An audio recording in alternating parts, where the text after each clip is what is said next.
विस्तार से खबरें आपको बताते हैं। सोनभद्र से सबसे पहले खबर है, जहां पर नकाबपोश बदमाशों के हमले में घायल हुए व्यापारी हिमांशु गुप्ता की इलाज के दौरान मौत हो गई है। बदमाशों ने चाकू और पेचकस से जानलेवा हमला किया था। हमले के दौरान स्थानीय लोगों ने 2 बदमाशों को पकड़कर पुलिस के हवाले कर दिया, मगर शातिर फरार हो गए थे। रॉबर्ट्सगंज कोतवाली क्षेत्र की यह घटना बताई गई।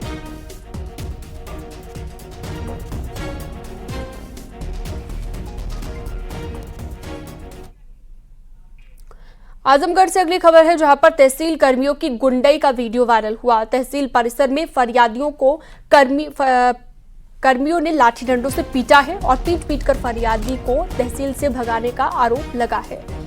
पीड़ित फरियादी जमीन विवाद की समस्या को लेकर पहुंचा था।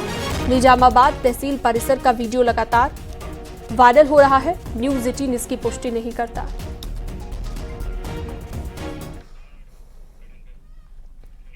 प्रतापगढ़ के बडनपुर गांव में सीसीटीवी में 3 जंगली जानवर कैद हुए। लोगों का दावा है कि तीनों जानवर भेड़िए थे, जो कि गांव में शिकार की तलाश में आए हुए थे।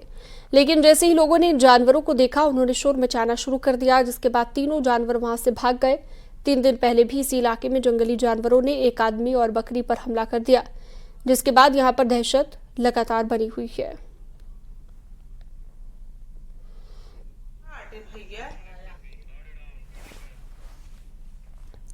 सहारनपुर से बड़ी खबर है, जहां पर फर्नीचर की दुकान में रात में चोरों ने धावा बोल दिया। दुकान से लाखों की चोरी हुई। चोरी की घटना सीसीटीवी में कैद हो गई।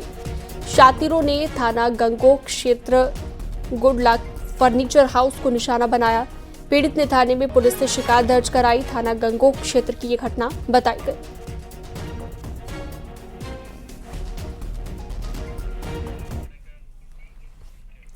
हैसिडा प्रोजेक्ट से बकाया वसूली के लिए नोएडा अथॉरिटी सीईओ ने ईडी उपनिदेश को लेटर लिखा है। आपको बता दें, हैसिडा प्रोजेक्ट पर करीब 192 करोड़ रुपए का बकाया है।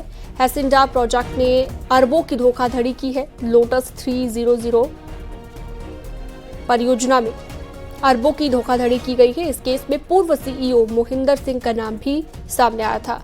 मोहिंदर सिंह के समय में ही सेक्टर 107 में जमीन आवंटित की गई थी। जांच के दायरे में आए पूर्व आईएएस मोहिंदर सिंह को बुधवार को ईडी के सामने पेश होना था, लेकिन वो पेश नहीं हुए। बीते सप्ताह हैसिडा के संचालकों के ठिकानों पर छापों के दौरान ईडी ने चंडीगढ़ में मोहिंदर सिंह के घर को भी खंगाला था, जहां पर करोड़ों रुपए के हीरे और नामी बेनामी संपत्तियों के कागजात मिले थे।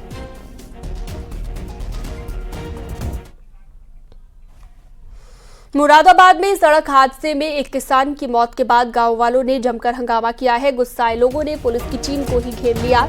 इतना ही नहीं, पुलिस की टीम की भी यहां पर मौके पर मौजूदगी रही और पुलिस की जीप की हवा यहां पर उन्होंने निकाल दी। दरअसल यहां पर एक किसान की मौत ट्रैक्टर के नीचे दबकर हो गई थी। गांव वालों का आरोप यह है कि पुलिस वाले वसूली के लिए ट्रैक्टर का पीछा कर रहे थे। ट्रैक्टर वाला पुलिस से बचने के लिए भाग रहा था। इसी दौरान अपने प्लॉट में काम कर रहा एक किसान ट्रैक्टर की चपेट में आ गया और उसकी मौत हो गई, जिसके बाद लोग पुलिस पर ही हत्या का आरोप लगाने लगे।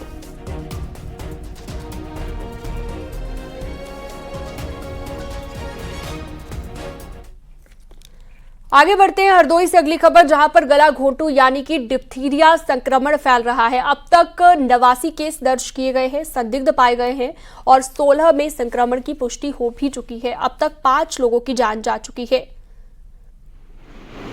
100 शैय्या संयुक्त चिकित्सालय के डिप्थीरिया वार्ड में 10 बच्चे भर्ती हैं। चिकित्सक ने बताया कि टीकाकरण ही एकमात्र बचाव का तरीका है। फिर भी जिन बच्चों को ज्यादा दिक्कत है, उनके गले में छेद कर सांस लेने का रास्ता बनाया जाता है। गला घोंटू यानी कि डिप्थीरिया ने जिले में तेजी से पांव पसारे हैं। स्वास्थ्य विभाग की रिपोर्ट के अनुसार जिले में 79 केस संदिग्ध पाए गए हैं। देखिए, डिप्थीरिया जिसे हम आम भाषा में गला घोंटू या जानवरों में ऐसी एक बीमारी होती है हेमोलाइटिक सेप्टिसीमिया HS। तो ये एक बैक्टीरिया द्वारा होती है, जिसको हम कॉर्नीबैक्टीरियम डिप्थेरी बोलते हैं। तो ये एक बैक्टीरियल इन्फेक्शन है और इसका जो मेन है प्रिवेंशन, इसको हम इम्यूनाइजेशन के जरिए, टीके के जरिए इससे बचा सकते हैं। इसका टीका गर्भवती महिला को 2 बार, बच्चों को पैदा होने के 6 हफ्ते, 10 हफ्ते और 14 हफ्ते। पश्चिमी यूपी यूं तो गन्ने और गुड़ की मिठास के लिए जाना जाता है, लेकिन अब यहां पर ड्रैगन फ्रूट की फसल भी लहलहाएगी। सरदार वल्लभ भाई पटेल कृषि विश्वविद्यालय ने ड्रैगन फ्रूट और यहां के क्लाइमेट पर शोध किया है, जिसके सकारात्मक परिणाम सामने आए। कृषि वैज्ञानिकों का ये कहना है कि वेस्ट यूपी का वातावरण ड्रैगन फ्रूट की खेती के लिए बहुत अच्छा है। वैज्ञानिकों का कहना है कि अगर किसान ड्रैगन फ्रूट पर फोकस करें तो उनकी आय कई गुना बढ़ सकती है। ड्रैगन फ्रूट का पौधारोपण एक ही बार होता है और फिर साल में 6 महीने फल मिलता है। एक बार ड्रैगन फ्रूट का पौधारोपण हुआ तो 20 साल आपको इसके फल नसीब होंगे। ड्रैगन फ्रूट की मार्केट में भी जबरदस्त डिमांड है।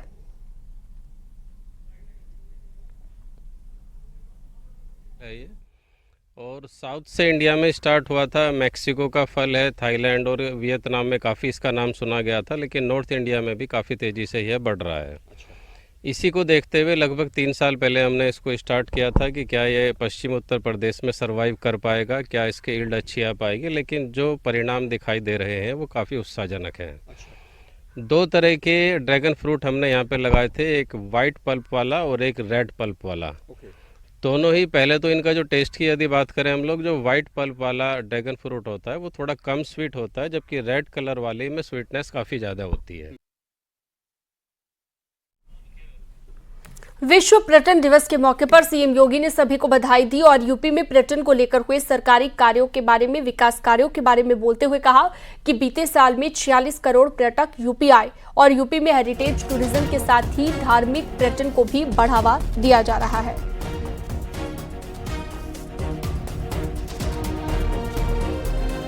आज काशी बाबा विश्वनाथ का पावन धाम करोड़ों पर्यटकों को अपनी ओर आकर्षित कर रहा है। अयोध्या धाम एक नए रूप में देश और दुनिया के सामने प्रस्तुत हुआ है। ब्रज क्षेत्र, मथुरा, वृंदावन, बरसाना, गोकुल, नंदगांव, इन सब ने दुनिया भर के पर्यटकों को अपनी ओर आकर्षित करने में सफलता प्राप्त की है। बौद्ध पर्यटकों की दृष्टि से सारनाथ, कुशीनगर, कपिलवस्तु, श्रावस्ती, कौशाम्बी, संकिसा, जहां यह दुनिया भर के बौद्ध श्रद्धालुओं को अपनी ओर आकर्षित कर रहा है, वहीं जैन टूरिज्म की दृष्टि से भी उत्तर प्रदेश में अनेक संभावनाएं हैं। यूपी में होने वाले उपचुनाव के लिए बीजेपी जल्द ही प्रत्याशियों की घोषणा करेगी। बीजेपी प्रदेश अध्यक्ष भूपेंद्र चौधरी ने बड़ा बयान दिया है। भूपेंद्र चौधरी ने कहा कि आचार संहिता लगते ही प्रत्याशियों का ऐलान करेंगे। उपचुनाव वाली विधानसभाओं में भाजपा ने सदस्यता अभियान बड़े स्तर पर चलाया है। इस दौरान उन्होंने राहुल गांधी और अखिलेश यादव को भी निशाने पर लिया।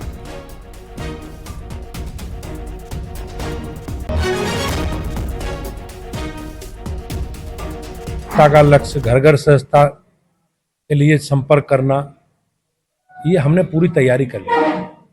जैसे भी आचार संहिता लगेगी, हम प्रत्याशी चयन की प्रक्रिया को आगे बढ़ाकर और बहुत जल्दी प्रत्याशी घोषित करके योगी जी के नेतृत्व में चुनाव लड़ेंगे। राहुल गांधी का समाज में जातीय द्वंद्व, टकराव, भाषा के नाम से विवाद और देश को कमजोर करने की साजिश के साथ लगातार कांग्रेस काम कर रही है। समाजवादी पार्टी की सरकार के समय जिस प्रकार से अपराध का और अपराधियों का बोलबाला रहता था और पूरा प्रदेश दंगाइयों के हवाले था।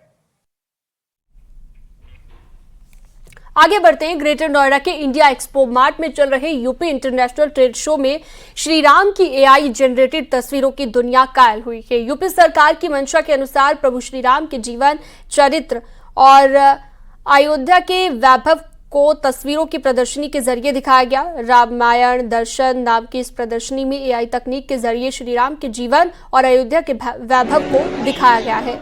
यूपी के संस्कृति विभाग की तरफ से स्टॉल लगाकर एआई रामायण दिखाई गई है।